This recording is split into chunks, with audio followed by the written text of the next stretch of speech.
Jean-Christophe Hanna, bonjour. Vous êtes Bonjour. expert en recrutement mobile. Bienvenue pour ce nouveau carnet consacré aux ressources humaines et au numérique.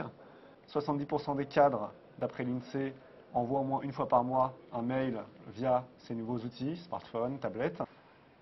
Comment est-ce que les entreprises doivent s'adapter? Ce qu'on peut observer, c'est qu'il y a un retard de l'entreprise par rapport aux usages des candidats. Donc les candidats ils sont prêts en fait à chercher des informations sur leur recherche d'emploi, à aller consulter les offres. On a quelques chiffres.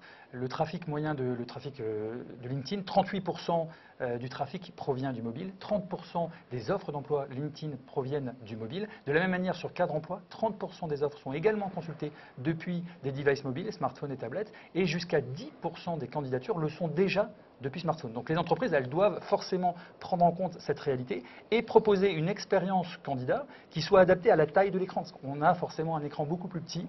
L'ergonomie, la navigation n'est pas la même sur un smartphone que sur un écran d'ordinateur. Et du coup, les entreprises se doivent de proposer une nouvelle expérience, ce qui n'est pas forcément toujours le cas. Vous avez repéré pour nous quelques bonnes pratiques. Je crois qu'une vingtaine d'entreprises sont en avance, notamment Orange. Alors aujourd'hui, il y a plusieurs possibilités qui s'offrent à l'entreprise. L'entreprise peut soit avoir un site en responsive design, ce qui est le cas d'Orange, ce qui est le cas de l'Armée de Terre. Donc c'est un site qui va s'adapter à chaque device, donc à la taille de l'écran et à l'ergonomie. L'entreprise peut également avoir un site mobile. Donc Deloitte, Accor, notamment en France, ont opté pour cette possibilité, avec un site qui est vraiment adapté. Là, on n'a plus forcément toute la richesse du site ou de l'espace carrière. On va avoir un menu simplifié et on va avoir des boutons un peu plus gros.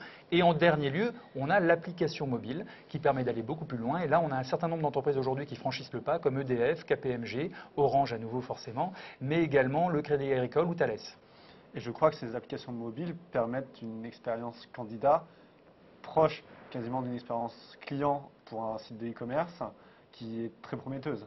Alors oui, même si aujourd'hui on en est encore loin, c'est-à-dire que même les entreprises qui ont franchi le pas de l'application aujourd'hui proposent quelque chose qui se rapproche du site carrière. Donc les informations qui se trouvent sur les applications des entreprises que j'ai pu citer ne sont pas très éloignées de ce qu'on retrouve sur un site web.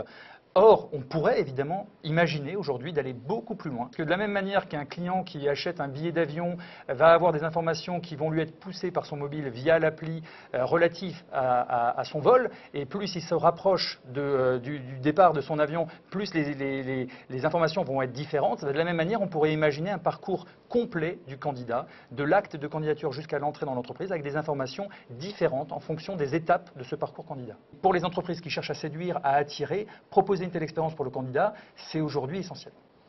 Très bien. Merci Jean-Christophe Hanna. Merci. À bientôt pour un prochain carnet consacré aux ressources humaines et au numérique. À bientôt, chers internautes.